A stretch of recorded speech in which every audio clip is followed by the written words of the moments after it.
Assalamualaikum warahmatullahi wabarakatuh. Halo sahabat pembelajar semuanya dimanapun berada, senang sekali berjumpa. Kita dalam program Aksioma, ya. Di program Aksioma kali ini kita kedatangan narasumber yang pastinya keren dan inspiratif, masih dari mantan murid saya ketika dia dulu adalah murid saya ketika di SMA Banua Kalsel.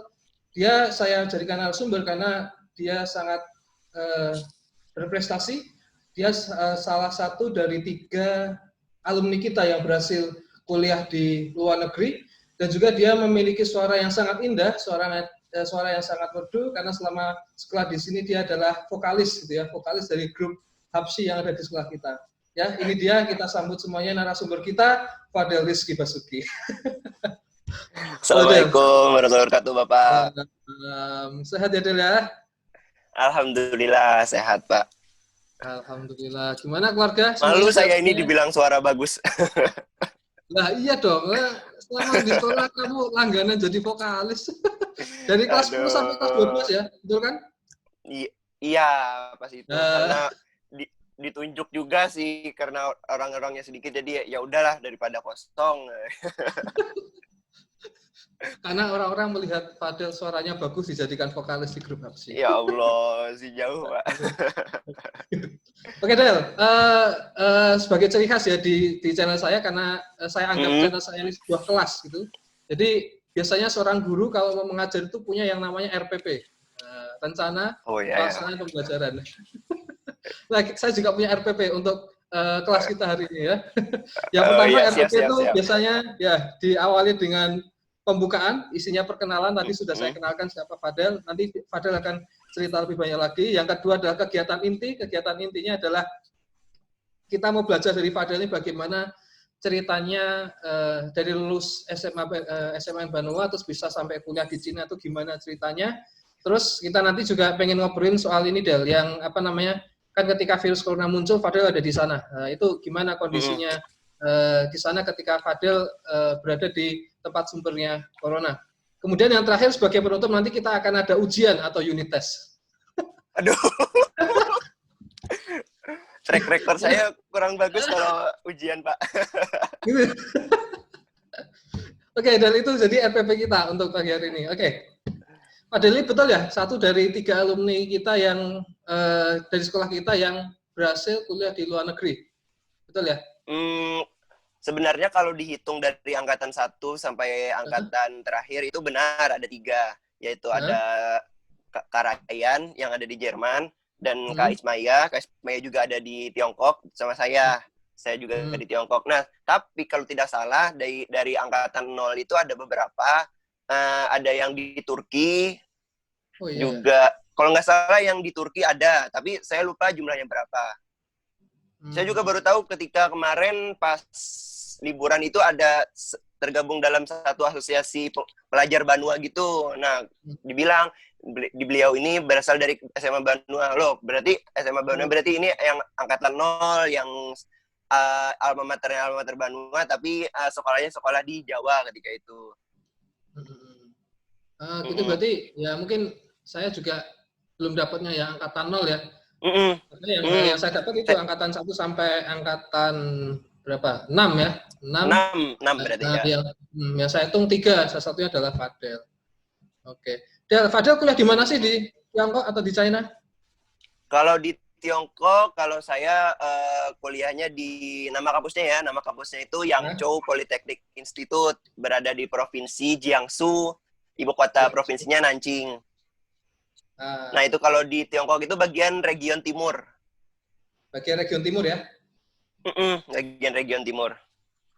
Jurusannya apa, Fadel, yang diambil?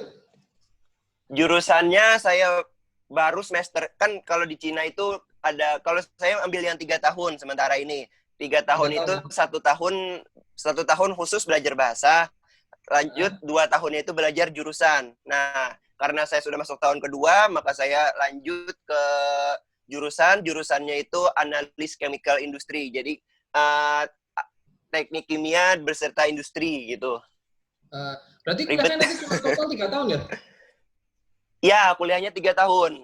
Nah, itu saya masih diploma, Pak. Nah, nanti dari 3 tahun itu lanjut 2 tahun ke S1. Vokasi ya istilahnya ya, S1 vokasi ya. Berarti rencana sampai S1 di situ ya? Insya Allah. Insya Allah, oke. Del, gimana Del ceritanya Del? Dari pertama kali lulus dari SMA Banua, terus bisa sampai diterima di kuliah di Tiongkok itu ceritanya gimana Del? Kita ingin tahu Del. Siapa tahu nanti ada yang bisa Oke, mengikuti. oke, oke. Kalau dari pertama kali itu ceritanya panjang banget. Ini saya itu sebenarnya belum ada sama sekali gak ada rencana untuk kuliah di Cina. Nah, karena saya tuh pede, pastilah di Indonesia ini masa sih gak ada yang masuk sama sekali gitu. Terus ketika habis ujian, saya diskusi sama orang tua saya, sama ibu saya, Mah gimana nih langkahku berikutnya untuk ke kuliah? Ya udah, kamu coba belajar aja di Jawa, kursus bimbel gitu, supaya siapa tahu nanti ilmunya nambah, juga siapa tahu bisa masuk perguruan tinggi yang ada di sana, perguruan tinggi nasional. Nah ya udah, ketika habis ujian itu sekitar bulan April, Mei, Juni, Juli itu saya fokus kursus. Fokus kursus, ikut bimbel, terus setiap hari belajar, mungkin cuma hari Sabtu Minggu aja liburnya. Persiapan UTBK, persiapan STAN kedinasan, dan juga persiapan mandiri kalau backup kalau yang UTBK sama STAN-nya gagal. Nah, sudah tuh dijalani. Itu sama sekali belum ada kursus untuk ke Cina. Setelah itu jalannya waktu UTBK tes, keluar hasilnya segini, oke, daftar ke, kan ketika itu tes dulu, dapat hasil baru kita daftar ke perguruan tinggi. Betul. Oke lah, daftar. Ketika pas hari pengumuman belum rezeki. Ya sudah, kata ibu saya, masih ada mandiri atau masih ada kedinasan. Oke, tenang. Setelah itu lanjut, kalau nggak salah itu kedinasan, habis itu kedinasan. Jadi habis UTBK itu tes, 2 kali tes, itu saya fokus ke kedinasan. Kerjaan soal-soal STAN, soal-soal matematikanya sih matematika dasar sebenarnya. Soal-soal TWK, TKP, TIU, itu semua sudah dilibas. Ketika pas hari H, sebelum hari H itu mungkin karena faktor gugup dan istilahnya faktor stres juga, sehingga kesehatan menurun. Nah mungkin ini sudah salah satu pertanda juga ya. Jadi kata mama, kamu itu terlalu mempush diri kamu. Tenang aja, insya Allah ada jalannya, kata ibu saya. Oke, saya jalani tes ketika itu dengan keadaan kondisi yang sebenarnya tidak terlalu fit. Saya paksakan tes. Qadarullahnya ternyata masih belum rezeki juga. Saat itu saya masih gugur di TKP, tes kepribadian peserta. Karena saat itu juga TKP jadi salah satu momok bagi peserta tahun itu. Nah, gugur di situ. Ya udah, kata ibu saya, insya Allah pokoknya ada rezekinya, kata itu. Masih membesarkan hati saya. Setelah gagal kedinasan, masih ada mandiri. Tapi ibu saya sudah mengancang-ancang, Dek, ibu saya manggil saya Dek, untuk jaga-jaga, ya udah coba kamu coba daftar di Cina, kuliah di Cina. Insya Allah ibu ada punya kenalan yang bisa bantu untuk kuliah di sana, dan juga kan ada kakak kelas yang ada di sana, dan nanti kamu tanya-tanya informasi di sana bagaimana gitu. Pertama kali ibu saya bilang gitu, saya bilang, udah mah gak usah pikir ke Cina, kata saya. Itu karena terus beberapa hari berikutnya ditanya lagi, kamu beneran gak mau kuliah di Cina? Iya, gak mau, kata saya. Sudah tuh, saat ketika dibilang gak mau, udah gak dilanjutin prosesnya. Terus karena saya di Bogor, ketika itu saya tes ke bimbel di Jawa itu tinggalnya di Bogor. Di Bogor itu saya tinggalnya sama om dan tante. Nah, malam berikutnya ditanya oleh om dan tante saya, Dea, kamu beneran gak mau kuliah di Cina? Ya, gak usah lah, saya udah percaya aja yang di Indo nih. Pokoknya insya Allah ada lulus, pokoknya kata saya gitu. Loh, bukannya sisa mandiri ya, dan mandiri itu kan peluangnya juga nggak terlalu besar, kata om saya. Oh iya ya udah, kamu coba aja di Cina, kan kuliahnya di luar negeri, istilahnya kamu tuh bakal dapat pengalaman yang lebih yang dari kuliah di Indonesia. Pokoknya entah apapun itu, pokoknya ada sesuatu yang lebih kalau kamu kuliah di luar negeri. Entah itu bahasa, entah itu pengalaman hidup, dan itu ilmu juga kata om saya. Setelah saya pertimbangan, baru saya telepon ibu saya. Mah, kuliah di Cina masih buka nggak? Kata saya. Oh iya, masih. Tapi kamu harus segera bikin paspor. Karena saya belum pernah keluar negeri sama sekali, jadi saya belum ada paspor. Habis itu, tes kesehatan. Tes kesehatannya ini seluruh tubuh, nggak boleh ada ketinggalan salah satu, dan wajib pakai bahasa Inggris. Karena sistemnya internasional kan, jadi wajib semuanya pakai bahasa Inggris. Oke, setelah itu, besoknya saya langsung bikin paspor, langsung tes kesehatan. Alhamdulillah keluar hasilnya juga cepat. Saya juga merasa, kok ini dilancarkan ya? Padahal nggak mau sama sekali. Kok ini dilancarkan? Nah, setelah itu, sambil menunggu proses pendaftarannya ini, saya juga tes mandiri. Tes mandirinya itu saya kemarin itu ada daftar IPB Bogor, sama satu lagi kalau nggak salah Unair. Unair itu saya tesnya di Jakarta. Karena sebenarnya bisa ikut UI, ikut ITB, ikut Unpad gitu-gitu, tapi waktunya itu mereka mandirinya bentrokan semua. Jadi mau nggak mau saya pilih dan juga lihat peluangnya. Nah, ketika saya pilih IPB dan pilih Unair, ternyata dua-duanya juga belum rezeki. Saya ketika gagal semua itu sudah down semua. Sudah pasrah, ya Allah, ini kok gini amat ya gitu, kata saya. Nah, udah, terus ibu saya membesarkan, Dek, memang mungkin dilihat dari usaha juga kamu sudah maksimal. Setiap hari sudah belajar, sampai sakit juga, kata ibu saya. Sudah, coba terima istilahnya jalan yang dipilihkan oleh Allah. Kalau memang jalan yang di Cina ini goal, berarti memang takdir kamu di situ, dan kamu berarti harus menerima. Karena nggak semua yang kita rencanakan itu adalah yang terbaik. Walaupun memang baik di mata kita, namun belum tentu terbaik di mata Allah, kata ibu saya. Karena mama tuh selalu berdoa, ya Allah berikan yang terbaik, bukan berikan yang terbaik menurut engkau, bukan menurut aku, bukan menurut saya yang terbaiknya, tapi terbaik menurut yang di atas, terbaik menurut Allah. Kata mama tuh selalu berdoa gitu. Mama tuh gak peduli walaupun kamu masuk UI, kamu masuk IPB, kamu masuk Unair, kamu masuk Unpad gitu-gitu, tapi yang terpenting kamu itu yang terbaik yang dipilihkan Allah. Insya Allah apapun itu rezeki kamu ada di situ, kata ibu saya. Ya sudah, saya pelan-pelan mencoba menetralisir pikiran saya, mencoba menenangkan pikiran saya. Mungkin ini yang terbaik menurut saya.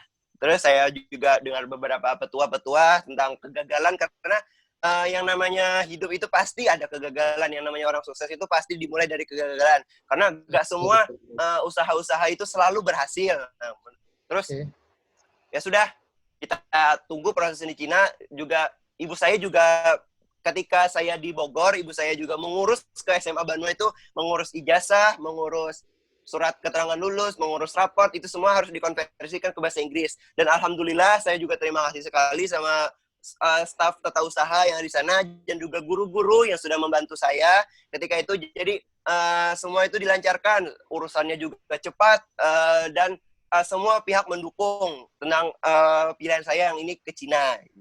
Sering berjalannya waktu, saya sudah kumpul berkas, kumpul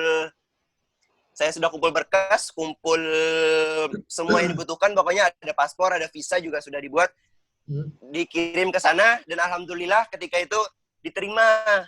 Jadi juga saya sama sekali nggak tahu di mana kampusnya itu.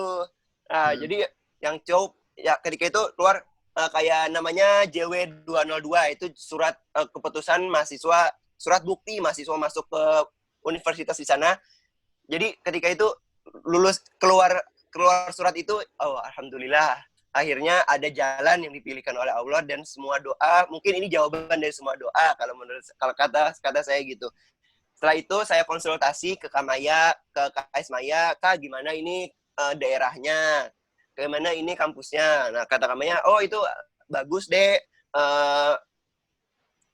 banyak orang Indonesianya di situ, jadi kamu mungkin bisa dibantu adaptasinya. Dan setelah konsultasi juga saya tanya-tanya gimana kehidupan di sana. Kan sebelum kita di sana juga perlu kayak menyiapkan barang-barang, bagaimana terus sikap kita juga perlu disiapkan.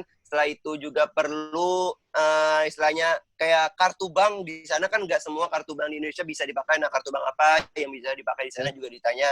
Setelah itu saya berangkat ke Cina itu tanggal 30 September. Itu dari Indonesia. Dan sampainya itu sekitar tanggal 1 Oktober. Jadi hampir setahun saya sudah memperingati kepergian ke Cina. Okay. Nah, sampai di sana dari tanggal 1 sampai tanggal 8 itu saya masih stay di Nanjing. Di Nanjing di ibu kota provinsinya. Karena saat itu kampus masih dalam keadaan libur. Nah, setelah tanggal itu, kalau nggak salah tanggal 8 saya masuk ke kampus, saya lihat keadaannya, dan alhamdulillah sesuai, walaupun tidak terlalu besar, tapi di situ banyak orang Indonesia. Kalau nggak salah, orang Indonesia itu sekitar 150-an. Nah, itu kan luar biasa tuh. Iya, banyak. Karena kampusnya itu salah satu kampus yang membuka kerjasama dengan pemerintah Indonesia, Pak. Jadi ada jalurnya, dan dibantu lewat situ masuk. Jadi ketemu, ada teman-teman dari Papua, ada teman-teman dari Sumatera, dari Sulawesi, pokoknya dari 5 pulau besar itu ada semua. Nah, jadi ibaratnya kalau di Banua saya kumpul dari seluruh Kalimantan Selatan, kalau di sini saya kumpul dari seluruh Indonesia, bahkan ada juga dunia. Itu. Jadi saya berusaha mengambil hikmah dari semua itu. Jadi alhamdulillah bisa menambah relasi, bisa menambah pertemanan. Juga ada teman-teman dari negara lain, ada dari Thailand, ada dari Laos, ada dari Uzbekistan, Kazakhstan, ada dari Turkmenistan, dari gitu-gitu. Ada semua di situ. Dari Afrika juga ada, dari Amerika juga ada. Nah, itu juga salah satu istilahnya, oh mungkin ini jawaban dari segala usaha, dari segala doa, kita bisa diperkenalkan oleh teman-teman yang lain, kita bisa menambah relasi, kita bisa istilahnya tidak hanya terpaku di Indonesia saja, bahkan Allah jawab semua doa. Ini aku kasih kamu kesempatan untuk ke luar negeri, kamu eksplor diri kamu perbanyak ilmu di sana, nanti kamu ke Indonesia, balik, kamu jadi orang sukses, kamu bantu orang yang membutuhkan. Nah, gitu kalau menurut saya. Oke, Masya Allah, biasa. Jadi berarti ini kuliahnya di beasiswa atau gimana, Del, ini? Apa biaya sendiri?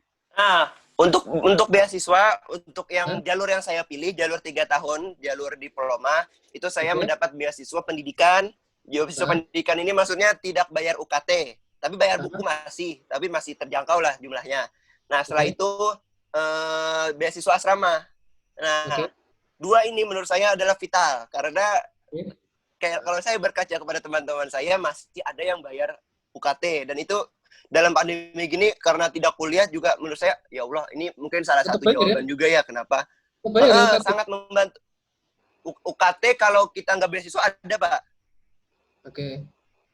Jadi masih bayar per semester, tapi karena saya dapat beasiswa yang istilahnya biaya kuliah, jadi saya masih gratis kuliahnya dan asrama. Nah, asrama ini saya berkaca berteman-teman, ada yang masih bayar kos, ada yang sudah bayar kosnya per tahun, ada yang sudah yang masih per bulan, dan ini ya Allah, mungkin ini sama sekali gak disangka loh, karena di saat ini saya masih bisa santai-santai, alhamdulillah tidak banyak keluar banyak biaya dan dibandingkan teman-teman yang lain gitu.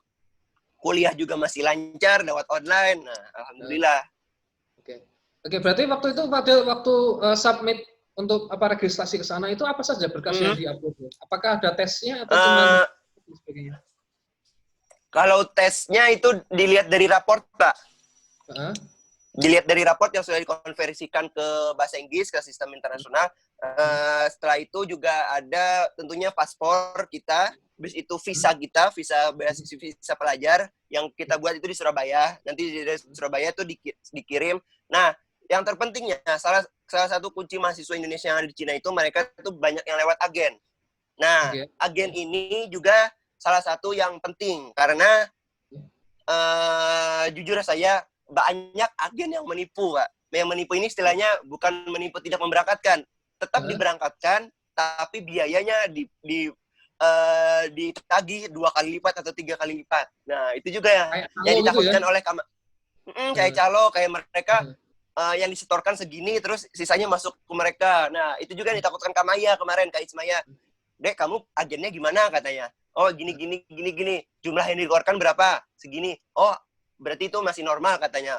Insya Allah nggak ditipu katanya. Karena kemarin juga sempat ada teman-teman yang lain juga yang tetap diberangkatkan, tapi ketika kita cerita, kita sharing, kamu kemarin biayanya berapa? Segini. Wah, 2 kali lipatnya dari yang saya keluarin, kata saya. Oh gitu ya, berarti wah saya udah diketipu banyak ini, katanya. Karena dia sampai 30 sampai 40 juta, padahal standarnya itu belasan sampai 20 juta lah maksimal kalau untuk kita sampai ke Cina itu sudah cukup untuk kita bisa kuliah di sana. Oke. Dan berarti kalau mau mendapatkan informasi tentang penerimaan itu, kira-kira teman-teman ini harus cek website apa atau gimana deh caranya untuk mendapatkan informasi ini? Untuk kemarin itu saya dihubung karena ibu saya itu guru. Nah, di sekolahnya itu ada beberapa siswa yang sudah kuliah di sana. Nah, jadi saya istilahnya aksesnya mudah karena saya diberi kontak kakak kelas yang ada di sana. Murid ibu saya maksudnya, murid ibu saya yang ada di sana, terus langsung dihubungkan dengan agennya. Jadi saya berkomunikasi langsung melalui email, lewat agennya, begini, saya lampirkan berkas saya lampirkan semua yang dibutuhkan. Setelah itu saya bilang saya mau jurusan yang ini. Setelah itu saya pilih tuh pertama tuh chemical engineering. Kalau chemical engineering ketika itu oke, dicarikan kata dia. Ada di mana saya pilihkan yang terbaik untuk kamu, kata dia.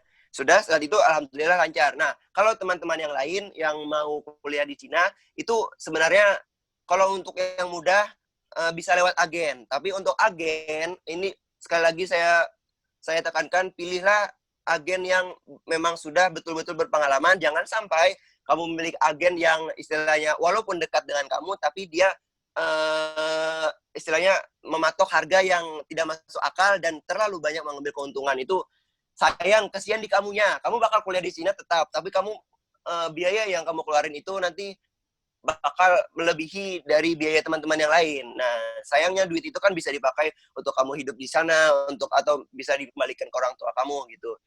Bisa banyak websitenya Pak di internet, tapi saya lupa. Salah satu yang terkenal, tapi saya nggak lewat jalur ini ya, itu ada Viva College. Itu terkenal karena banyak siswa yang masuk situ. Itu salah satu yang terkenal. Tapi kalau dari saya juga ada agennya, namanya itu, saya memanggilnya itu Mr. Chow. Nah, itu bakal dipilihkan yang istilahnya beliau sudah terpercaya dan bakal dipilihkan yang terbaik. Kalau menurut saya sih gitu, karena sesuai dengan pilihan jurusan yang akan kamu tuju nantinya. Oke, Del, berarti agennya itu juga orang Cina ya? Agen ini? Agennya orang Cina. Nah, kalau yang Viva College tadi itu agen orang Indonesia, tapi dia punya relasi di Cina. Ada juga kayak, lupa saya nama agennya Pak, kalau sudah lama di sana. Kalau di sana itu bicara agen-agen ini banyak sekali. Ada yang ketipu, ada yang memang alhamdulillah nggak ketipu. Ya gitu, salah satu permainan lah kalau menurut saya. Alhamdulillah saya dipilihkan agen yang memang alhamdulillah terbaik lah. Oke, berarti kalau lewat agen nih, berarti Fadel daftar ada agen di sana, dan ini agennya resmi ya?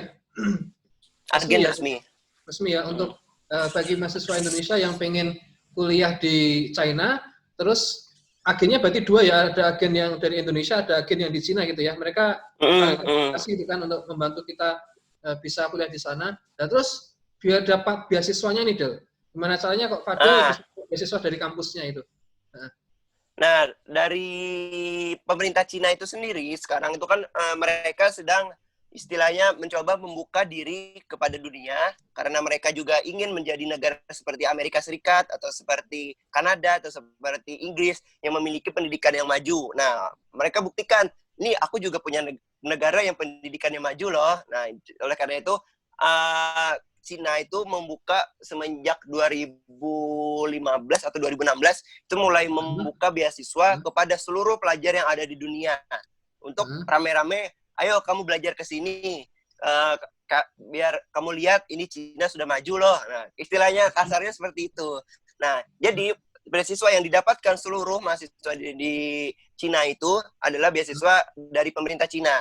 Nah, nantinya ada lagi jenis-jenisnya seperti yang mungkin didapat oleh Kamaya, ada beasiswa tambahan, terus ada juga mungkin beasiswa prestasi khusus dari kampusnya, atau juga seperti saya juga ada beasiswa daerah. Beasiswa daerah ini diurus ketika nanti sudah 1 tahun kamu kuliah di sana, kamu urus berkas-berkasnya, nah nanti bisa dapat beasiswa daerah dari daerah tempat tinggal di Indonesia maksudnya di sini. Tapi itu tergantung kebijakan daerahnya masing-masing, Pak. Ada yang dapat, ada yang enggak gitu. Gitu. Kalau saya sampai saat ini masih dapat beasiswa yang di pemerintah Cina. Nah, tapi untuk yang pemerintah dari daerah saya, dari Tabalong itu, mungkin karena COVID juga, jadi informasi terkait beasiswa daerah tahun ini belum ada kejelasan. Entah itu ditutup, entah itu ditunda, atau bagaimana juga belum ada kejelasan. Oke, tapi yang jelas dari pemerintah Cina sendiri sebenarnya sekarang sangat membuka gitu ya, mahasiswa dari Cina untuk masuk gitu ya. Dan ya, orang-orang itu istilahnya, ya ada beasiswanya, semua pokoknya semua yang di dunia, ayo kamu kesini ke Cina, kamu lihat ini negara kami sudah maju gitu. Karena kan Cina ya dalam istilahnya mau menyaingi Amerika seperti itu untuk menjadi salah satu penguasa dunia. Nah, jadi mereka buktikan untuk ini salah satu yang kami paling terbaiknya adalah pendidikan. Nah, itu, Pak. Oke, berarti Cina pengen membuka diri untuk menyaingi Amerika gitu ya, tapi dalam koridor tujuan dari negara pendidikan gitu ya. Oke. Berarti kalau kemarin Fadil dapat beasiswanya itu ketika submit nilai rapot itu pihak sananya melihat itu saja terus ini sesuai untuk diberi beasiswa atau ada tes misalnya TOEFL atau sebagainya gitu ada? Diminta nggak itu? Untuk tes TOEFL nggak ada, Pak. Karena teman-teman saya di Cina juga banyak yang nggak bisa pakai bahasa Inggris. Jadi modal saya belajar di Banua 3 tahun, ditempa bahasa Inggris 3 tahun, ada matematika pakai bahasa Inggris, kimia pakai bahasa Inggris, fisika pakai bahasa Inggris, terus bahasa Inggris yang I'm high kalau saya, itu sudah cukup untuk kita hidup di sana. Gitu ya? Untuk kuliah itu sudah cukup. Nah, tapi bermasalahnya orang-orang Cina sini juga sama, Pak, kayak di Indonesia. Orang-orangnya jarang yang bisa pakai bahasa Inggris. Gitu. Bahkan kalau menurut saya, pintaran orang Indonesia ini bahasa Inggrisnya kalau menurut saya. Sama sekali itu bahasa Inggrisnya itu istilahnya cuma bisa 1, 2, 3, 4 gitu aja. Jadi kurang lebih orang Indonesia aja lah gitu. Berarti tadi yang ini penting buat teman-teman ya. Jadi ternyata mau kuliah di Cina itu yang pertama mencari agennya dulu ya. Mencari agennya yang ada di Indonesia. Nanti agen itu akan dia punya agen juga di Cina untuk menghubungkan kita kuliah di sana. Terus tidak perlu TOEFL ya, tidak perlu TOEFL. Ya. Jadi ini saya koreksi dulu untuk yang TOEFL mungkin tergantung universitas yang dituju ya. Mungkin ada yang universitas yang butuh TOEFL, ada yang nggak butuh TOEFL. Ini tergantung. Tapi kalau yang universitas saya itu nggak menggunakan TOEFL. Tidak menggunakan TOEFL. Oke. Oke. Berarti cukup mempersiapkan untuk dapat beasiswa itu cukup mempersiapkan rapot ya, Del ya? Itu aja udah cukup ya? Cukup. Sama ada tes kesehatan. Okay. Setelah itu scan-scanan raport, visa, paspor gitu-gitu. Setelah itu ada juga yang ribet itu nanti mungkin ada mengurus visa, karena pengurus visa itu dapat formnya itu form asli dari Cina, jadi kita harus betul-betul jangan sampai salah mengisinya. Udah itu aja sih. Sebenarnya ringkas, Pak. Oke. Berarti ini semuanya sepertinya bisa nih kalau punya kemauan, punya keberanian untuk kuliah di Cina, sebenarnya bisa ya? Modalnya itu kamu ada niat, kamu berani untuk jauh dari orang tua, kamu berani untuk mengeksplor dunia, insya Allah ada jalannya. Insya Allah langsung kamu kuliah di sana, gak peduli kamu istilahnya di kelas itu biasa-biasa saja atau sering tidur. Itu nggak apa-apa, yang penting kamu ada niat, kamu berani, kamu yakin, udah insya Allah bisa. Oke. Mantap. Berarti ini contoh real ya. Padahal tidak diterima di universitas di Indonesia, tapi kalau diterima di Cina. Dapat beasiswa lagi ya. Iya. Nanti teman-teman kalau pengen tanya lebih dalam lagi ke Fadel, nanti saya cantumin IG-nya nggak apa-apa Del, nanti kalau ada Oh, nggak apa-apa Bang, nggak apa-apa. Oke, Ya. semakin banyak ya, semakin banyak dari viewer saya atau follow saya bisa apa namanya kuliah di Cina, nanti ketemu Fadel di sana ya. Tapi ini lagi di rumah ya, Del ya? Iya, lagi di rumah dari bulan Februari awal itu, dari tanggal saya pulang itu kembali itu tanggal 31 Januari. Nah, itu karena corona di Cina sudah istilahnya penyebarannya semakin naik, jadi saya putuskan untuk pulang. Oke. Oke, kalau hidup di Cina itu gimana, Del? Apakah susah menemukan makanan halal? Gimana dengan cara? Ya. Untuk makanan halal ini juga salah satu yang sebagai umat Muslim ya, memperhatikan mana yang halal, mana yang haram. Nah, halal ini kan tidak cuma labelnya, tidak cuma istilahnya tidak cuma zatnya, tapi berasal mulai dari penyembelihannya. Betul. Nah, di sana kalau di Indonesia ayam yang namanya ayam pasti halal, ya kan Pak? Nah, tapi kalau di Cina yang namanya ayam mungkin saja tidak halal. Karena apa? Karena penyembelihannya tidak menggunakan istilahnya sesuai tata cara yang sudah ditetapkan oleh fikih. Nah, ini yang menjadi salah satu problematika istilahnya mahasiswa Indonesia. Karena saya masih memperhatikan yang mana ini saya ketika makan itu ini halal gak? Itunya apa ya? Bahannya, karena saya takut juga ketika memakan makanan yang tidak halal itu bakal istilahnya walaupun kita tidak tahu tapi kan yang masuk ke tubuh kita ini jadi tidak bagus. Nah, untuk yang mencari makanan halal untuk di Cina sebenarnya ada, asalkan kita tahu tempatnya dan tahu labelnya. Nah, untuk yang bahasa Mandarinnya halal untuk di Cina itu namanya Qingzhen. Nah, Qingzhen itu halal. Nah, kalau ada label makanan atau label daging, karena dagingnya daging dalam bentuk bungkusan, itu sudah ada label atau bakso atau sosis atau nugget gitu-gitu. Kalau ada label Qingzhen itu insya Allah sudah melalui dapat istilahnya sudah dapat sertifikat halal dari MUI Cina, istilahnya gitu. Nah, kalau misalkan tidak ada, nah kamu lihat lagi kandungan yang salah satu yang kita lihat ini kan istilahnya zat yang kita hindari adalah babi. Nah, sekalipun itu minyaknya, tapi tetap minyak babi. Nah, itu yang diperhatikan. Jadi sebelum kita makan, kita buka belakangnya, itu ada tidak kandungan babi tersebut atau kandungan minyak babi. Nah, ini beberapa kali yang sempat teman-teman kelepasan. Yang ini enak. Ketika dilihat belakangnya, ada kandungan babi, ada kandungan minyak babi 0,1% gitu. Itu pakai bahasa apa, Del? Kalau di kemasannya, Del? Itu full Cina semua bahasanya? Iya, Pak. Full Cina semua. Tapi mungkin ada beberapa kemasan yang mungkin sudah internasional, jadi mereka menggunakan bahasa Inggris. Tapi itu jarang sekali. Kebanyakan mereka menggunakan bahasa mereka sendiri, bahasa Mandarin. Untuk itunya, menjelaskan produknya. Jadi pintar-pintar kita. Berarti di Cina tuh udah ada apa? Kata Fadel MUI Cina tuh ada ya? ada. Itu ya isinya orang-orang asli sana yang beragama Islam dan perkembangan Islam di Cina itu menurut saya cukup pesat.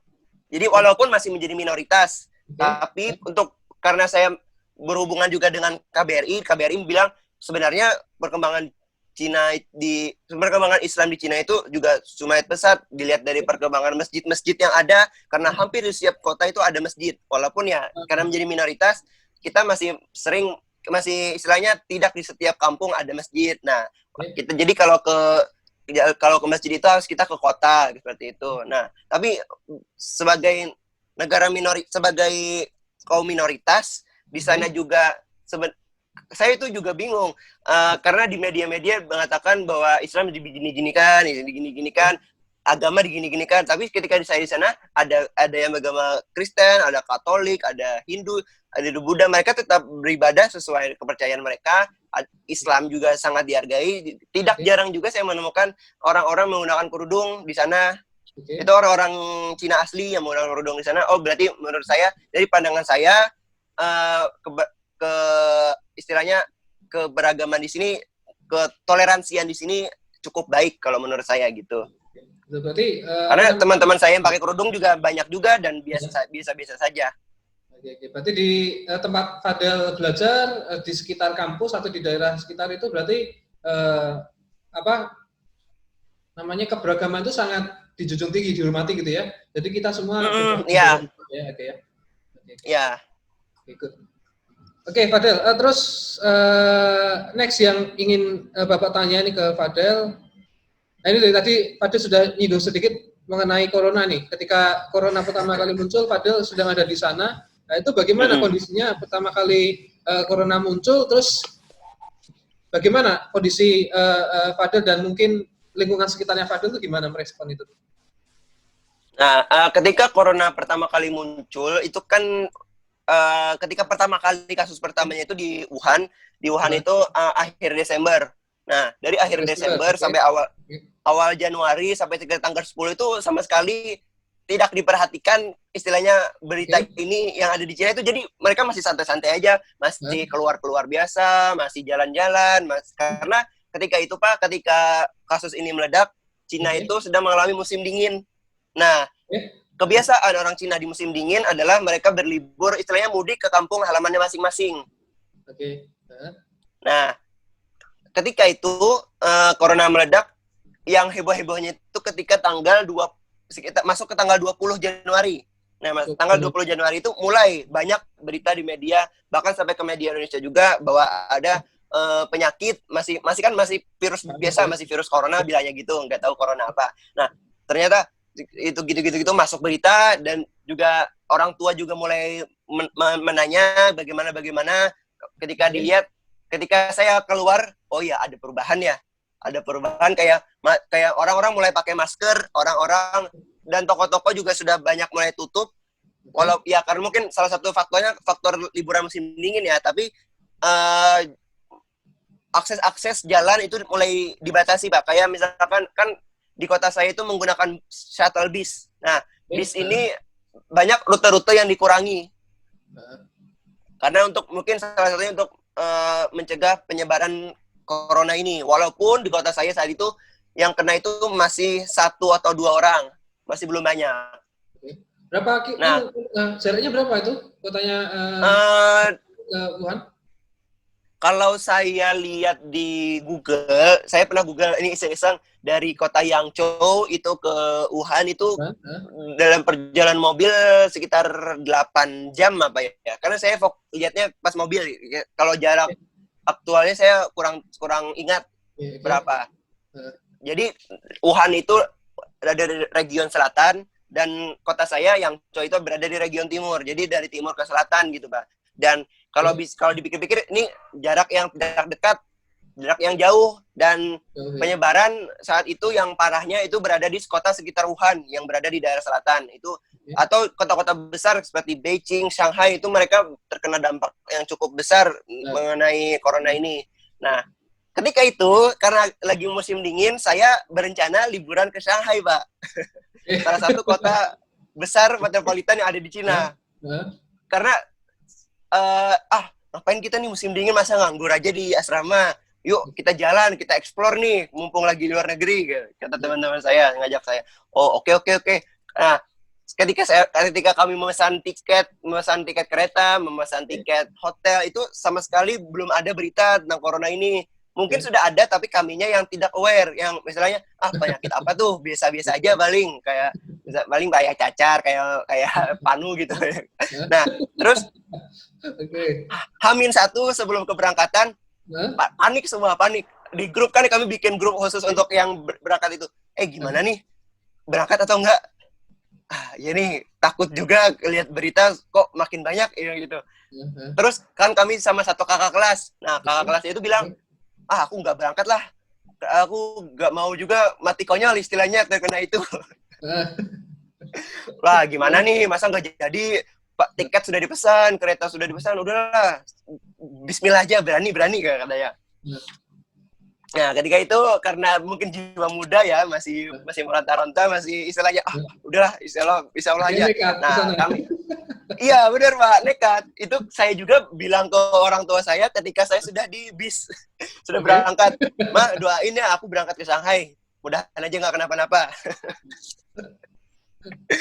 Itu orang tua saya juga agak marah, tapi ya udahlah, Bismillah, kamu masih muda, istilahnya masih kuat. Ketika itu nggak pakai masker kan? Pakai masker Pak, karena kami sudah juga persiapan, pakai masker, pakai penutup istilahnya pakai kupluk supaya penyebarannya itu bagus, pakai sarung tangan karena itu lagi musim dingin. Nah, sampai ke Shanghai, pas di jalan itu biasa-biasa aja Pak. Oke, semua orang masih pakai masker, tapi istilahnya kalau di Indonesia ada istilah social distancing tuh nggak ada di Cina. Biasa-biasa aja. Ya, nah setelah sampai ke Shanghai, ketika di stasiunnya masih banyak orang, belum ada social distancing, kalau cuci tangan itu nggak ada. Nah, tapi ketika kita keluar dari situ, ketika kita baru masuk itu sudah mulai ada kayak menerapkan protokol-protokol seperti pengecekan suhu tubuh, mungkin karena salah satu penyebab awalnya kan memiliki suhu tubuh yang tinggi. Nah, dicek situ, oke, lolos. Ketika itu memang itu bisa kedetek kan lagi musim dingin, semuanya pasti suhunya rendah. Oh iya, bisa juga ya Pak ya, tapi oh iya ya, saya baru pikir. Supaya lolos itu. Otomatis dingin ya itunya. Oh iya dong, kan kena suhu lingkungan. Iya ya, benar. Mungkin itu salah satu yang lupa dipertimbangkan ya. Saya nggak tahu, mungkin alat itu canggih, jadi yang didetek benar. Ya mungkin bisa ada yang didetek yang bisa melebihi dari suhu tubuh gitu. Nah, setelah itu saya keluar dari stasiun, saya ke hotel masih biasa tuh, belum ada istilahnya, belum ada penerapan protokol kayak biasa. Mungkin ditanya aja, kamu dari mana, kamu tujuannya apa gitu-gitu. Terus setelah itu mulai masuk ke tempat wisata. Nah, di tempat jalan menuju ke tempat wisata, mulai kita menemukan polisi-polisi, Pak. Karena mungkin statusnya saat itu Shanghai juga penyebarannya tinggi dan pemerintah mulai khawatir, jadi banyak polisi-polisi yang berada di jalan. Nah, mereka sudah pakai masker, sudah persiapan, kayak istilahnya sudah kayak darurat siaga, sudah siaga gitu lah, sudah siaga semua. Jangan sampai ada banyak kerumunan, jangan sampai istilahnya orang terlalu bergerumbul di satu tempat. Nah, jadi kayak pas kita masuk itu dibatasi, kamu yang ini dulu masuk, nanti yang ini jangan masuk dulu. Nah, gitu-gitu, Pak. Okay. Nah, sepulangnya dari Shanghai, balik kampus ini juga sudah merasakan perbedaan yang sangat ketika kita pas meninggalkan kampus, mau liburan itu. Sudah kayak pintu kampus itu kan ada dari utara, ada dari timur. Nah, yang pintu kampus itu yang dibuka dari hanya utara, di mana utara itu jarang dilewati, dan pintu utamanya sih di situ sebenarnya, tapi yang mahasiswa sering masuk itu yang timur. Nah, ketika yang timur ini ditutup, kaget dong kami. Wah, pulang dari Shanghai masih capek, ternyata pintunya ditutup. Ya udah, mau nggak mau kita manjat pagar supaya bisa masuk ke kampus. Anak muda banget ya, anak muda ya, udah. Ya. Virus dia nekat ke Shanghai, sekarang dia nggak mau lewat pintu timur, tapi sudah. Nah, perjalanan itu juga kami juga mulai banyak kayak akses jalan tol itu sudah ditutup, Pak. Sudah banyak yang ditutup. Jadi kami harus memutar otak, kami menyewa travel supaya bisa sampai kampus. Dari stasiun kereta ke kampus itu kami nyewa mobil gitu, kami urunan. Kalau nggak salah sekitar 200.000 sekali jalan. Kami karena orangnya banyak sekitar 10, jadi ya istilahnya masih bisa ditanggung lah. Nah, ketika sampai kampus itu ya udah siap-siap dimarahin tentunya sama pihak kampus. Tapi karena suhu tubuh kami semuanya dingin ya, karena musim dingin ya. Terus semua juga normal, nggak ada apa-apa, ya udah istirahat yang banyak, kata pihak kampus, jangan kemana-mana lagi, tetap di sini. Nah, ketika kami balik sudah banyak rumor tentang kepulangan mahasiswa Indonesia yang ada di Cina. Mereka sudah mulai mengacang-acang pulang. Tapi saya sama sekali nggak ada niat pulang ke Indonesia karena sayang nih kalau kita pulang sekarang. Niat saya pulang itu bulan Juni Juli ini, Pak. karena itu pas bertepatan sama musim panas. Musim panas itu liburnya sekitar 2 bulan. Kalau musim dingin, liburnya itu hanya 1 bulan. Nah, sayang dong. Masa mana liburannya itu, kalau kita pulang kan Januari, mana masuk lagi itu Februari. Wah, sebentar banget nih di Indonesia. Nanggung gitu ya. Nah, tapi saya juga habis itu tanya ke teman-teman, pulang nggak? Enggak, kata teman-teman. Yang teman-teman yang pulang, yang berangkat ke Shanghai tadi, nggak usah balik lah, kita di sini aja, santai. Terus berjalannya waktu, kok yang pulang semakin banyak, kok kampus semakin sepi. Dan juga ketika saya keluar mencari makan, wah itu tuh lampu jalan aja sudah mati, Pak. Kayak istilahnya yang sisa hidup tuh cuma lampu merah, lampu merah kuning hijau. Habis itu sama toko-toko yang sudah tutup yang masih hidup lampunya. Ya remang-remang gitu. Wah, kata saya kok jadi semakin gelap banget tadi ya. Pak, semakin kayak kota mati ya, padahal masih jauh dari Wuhan loh. Ini kira-kira kalau saya bertahan di sini bisa nggak ya bertahan hidup kira-kira? Karena saat itu beberapa supermarket juga sudah mulai membatasi jam kunjungan, Pak. Jadi untuk kita belanja itu nggak istilahnya nggak seperti biasa kan. Kalau seperti biasa bisa mau pagi, mau siang, mau malam itu bebas kita ke sana. Nah di situ kalau nggak salah cuma cuma sore aja yang diperbolehkan. Wah, kalau menurut saya bisa mungkin coba tanya ke orang tua dulu gimana nanti dengan mempertimbangkan kondisi ini juga kalau bakal susah juga kalau kita istilahnya bertahan. Ya udah saya tanya ke ibu saya, "Mah, gimana nih? Keadaannya gini. Penyebarannya juga semakin cepat. Walaupun di kotaku juga masih sedikit sih sebenarnya. Tapi gimana?" Nah, mulai tuh bingung orang tua mau. Sebenarnya kalau biaya itu nggak masalah, tapi takutnya pulangnya ini nanti sebentar aja, jadi sayang duitnya dong, istilahnya bisa digunakan untuk kehidupan di sana. Nah, ketika itu saya pertimbangkan, orang tua juga mempertimbangkan, udah deh pulang aja. Yang namanya virus ini nggak ada yang tahu gimana, karena kan virus ya bentuk kecil ya, kita nggak tahu yang kita hadapi itu seperti apa bentuknya. Bisa aja tiba-tiba di sebelah kita, tapi kita nggak tahu. Nah, udah kamu pulang aja, tapi kamu hati-hati banget di jalan. Nah, ketika itu pulang, ketika pulang itu saya melalui Shanghai lagi. Saya ke Shanghai lagi nih, Pak. Jadi istilahnya menembus.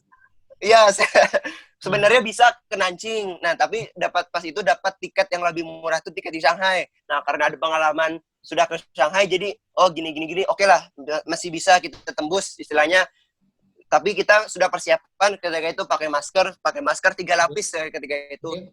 Setelah itu bawa sanitizer setiap ke WC kita cuci tangan. Nah, gitu. Jadi mulai penerapan protokol-protokol yang jadi kita kan juga takut kan. Kalau siapa tahu kita pas di jalan itu tiba-tiba kenapa-napa, badan kita panas atau apa, kita takut juga.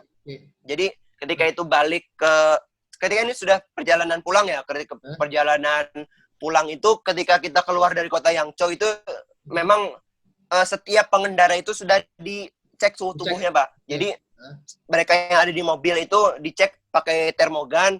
Itu kalau ada yang suhu tubuhnya melebihi batas normal itu diperiksa.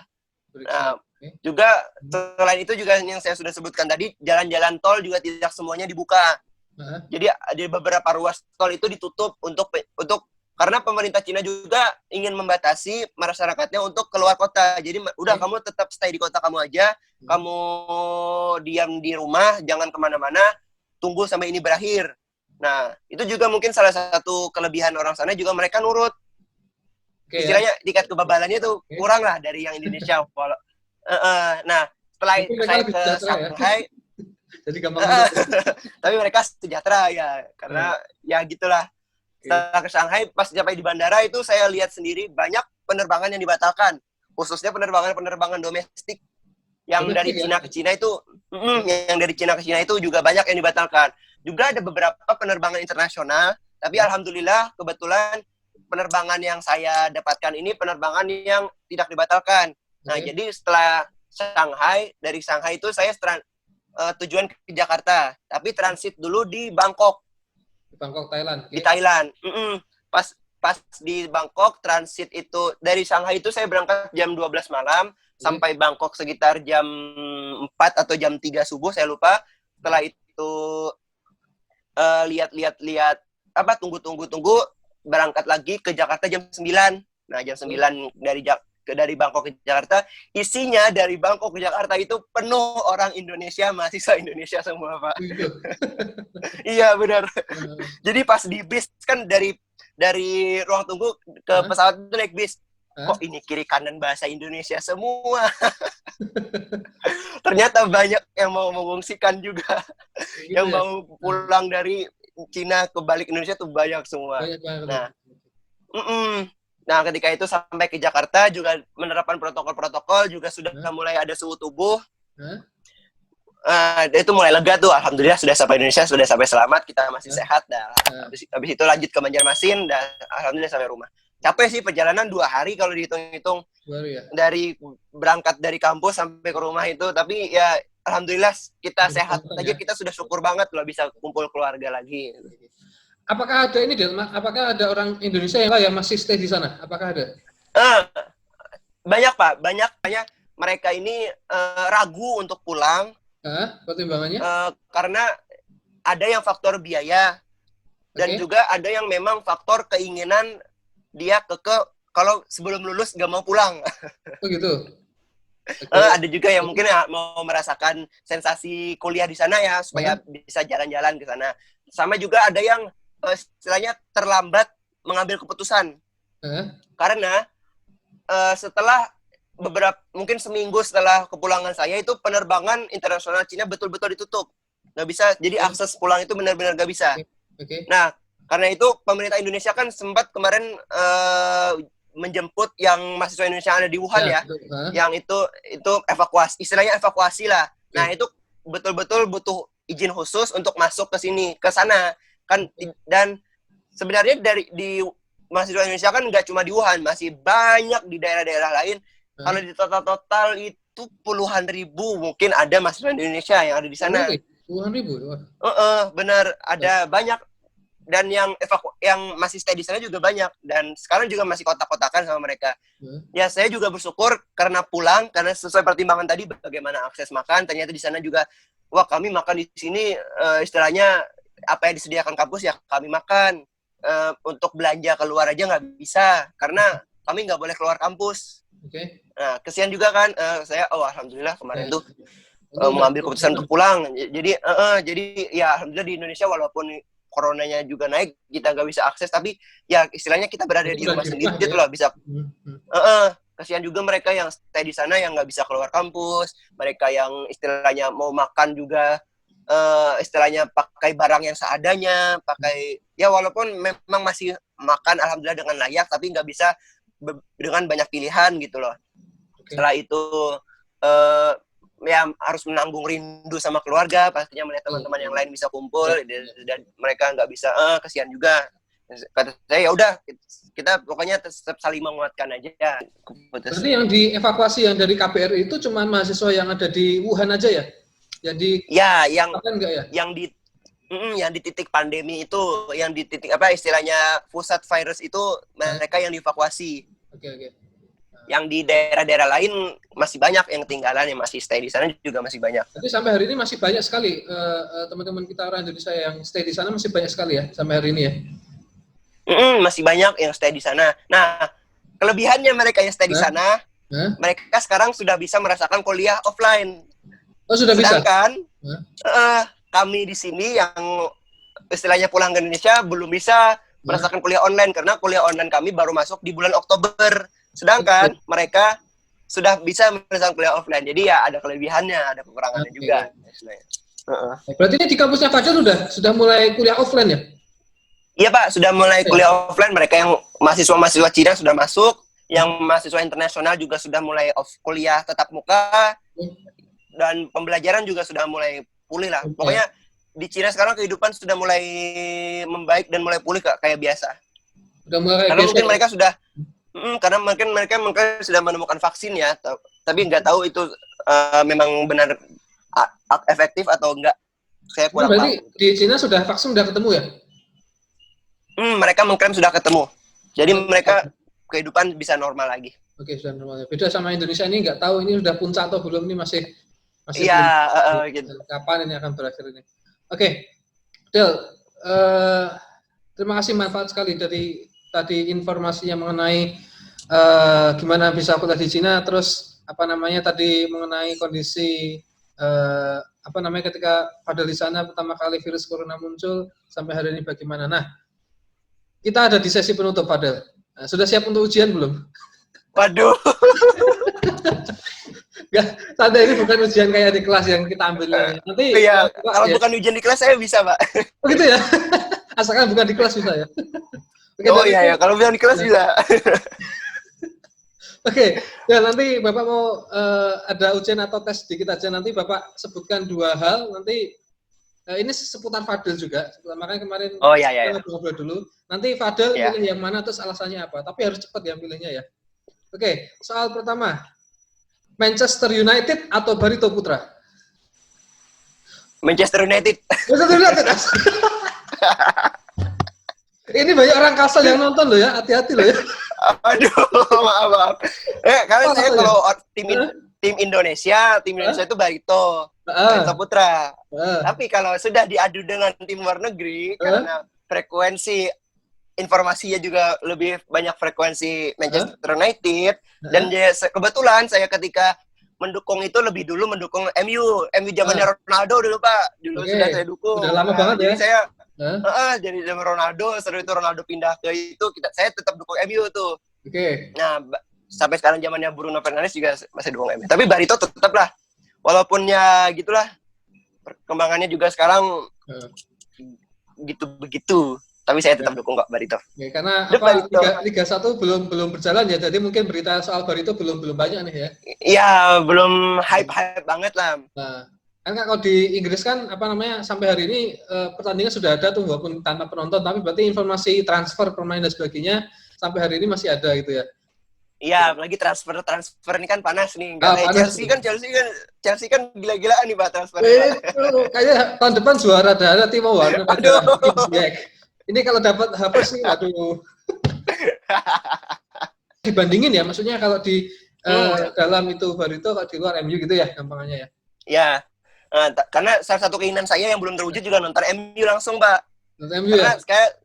Saya nonton Barito sudah, nonton Persija saya juga suka Persija sudah. Nah, ini moga aja nanti di masa depan saya bisa nonton MU. Nonton MU, siapa tahu. Amin, kayak Inggris sana kan ya. Saya doakan semoga bisa nonton MU pas lawan Chelsea. Amin. Saya kirim fotonya, Pak, nanti, Pak. Oke. Saya juga pengen tahu, siapa tahu kita bisa nonton bareng di sana nanti ya. Amin. Nanti insya Allah rezekinya insya Allah sudah diatur lah, insya Allah. Oke, gitu ya. Oke, nomor 2. Nomor 2. Telur arik atau ikan pindang? Waduh, orang arik dong.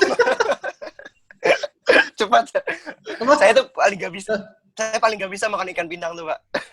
Paling gak bisa makan ikan pindang. Jadi, pas kemarin itu disajiin, pas dulu itu disajiin ikan pindang. Aduh ya Allah. Ya udahlah, daripada nggak makan saya makan. saya betul bersyukur juga. Walaupun dalam hati saya, ya Allah, kenapa harus ini? Itu makanan legend ya, makanan legend di. Nah ya, makanan legendaris tuh, Pak. Yang penghasil siswa-siswa Olimpiade. Begitu ya. Terus saya SMA Bandung masak telur arik kata Fadel. Telur arik biar tim Olimpiade bisa dapat terus. Yang terakhir, Fadel. Pekerjaannya sukses atau persahabatan yang solid? Milih mana? Pekerjaan yang sukses atau persahabatan yang solid atau makin akrab? Kira-kira milih yang mana? Ini bukan berarti kalau milih salah satu yang lain menolak ya. Maksudnya ini cuma peringkat aja. Kalau disuruh milih 2, mana peringkat 1, mana peringkat 2. Mau kerjaan yang sukses atau persahabatan solid? Saya pekerjaan yang sukses. Kalau lebih mementingkan itu, saya lebih mementingkan pekerjaan, Pak. Karena di prinsip saya, karena saya ini kan laki-laki. Ketika nanti sudah dewasa, maka tanggungan saya tidak hanya diri saya, namun ada, misalkan nanti sudah berkeluarga, ada keluarga, juga ada orang tua yang menjadi tanggungan. Nah, tentunya, kita pertemanan pasti akan tetap. Karena saya saya paling tidak ingin kacang yang lupa kulitnya. Jadi misalkan nanti ketika saya sudah berkeluarga, saya pasti mengingat jasa-jasa kayak jasa guru, jasa-jasa teman, jasa-jasa sahabat. Dan juga saya orang yang tidak bisa hidup tanpa ada teman. Karena Allah sepinya kalau nggak ada teman itu. Nah, jadi saya mau mementingkan pekerjaan dulu, sukses. Nah, ketika pekerjaan kita sukses, saya itu berniat saya bisa membantu banyak orang, Pak. Nah, membantu orang-orang tentunya dimulai dari yang terdekat. Nah, itu bisa kita bantu juga sahabat-sahabat kita, juga bisa membantu orang-orang lain yang membutuhkan, dan juga bisa istilahnya ini salah satu cara untuk merekatkan persahabatan. Nah, walaupun kita juga bisa tahu ketika kita belum sukses, mana teman yang sudah menemani kita. Nah, gitu ya. Dan juga karena teman yang akan selalu ada buat kita. Iya, mana yang pas sukses baru datang. Oke. Tapi karena di Bandung sudah 3 tahun berasrama, pasti ya dengan teman-teman, paling tidak teman-teman angkatan masih solid ya sampai sekarang ya. Alhamdulillah, saya justru mungkin karena pas di asrama ya, karena orang yang baru tidur, habis itu istilahnya baru bangun sampai tidur lagi, ketemunya lihat mukanya itu aja. Jadi sampai sekarang alhamdulillah kami itu kalau di kelas saya ya Pak ya, di kelas saya juga sangat dekat, kayak masih aktif di grup, sering chat-chatan, sering sambat-sambatan kalau bahasa Banjarnya. Itu juga masih sampai sekarang. Nah, alhamdulillah juga sekarang saya baru aja mendapatkan amanah jadi ketua angkatan. Nah, jadi tugas saya juga untuk merakatkan angkatan. Iya, baru menggantikan Tio. Oh gitu ya? Waduh. Iya, Pak. Oke.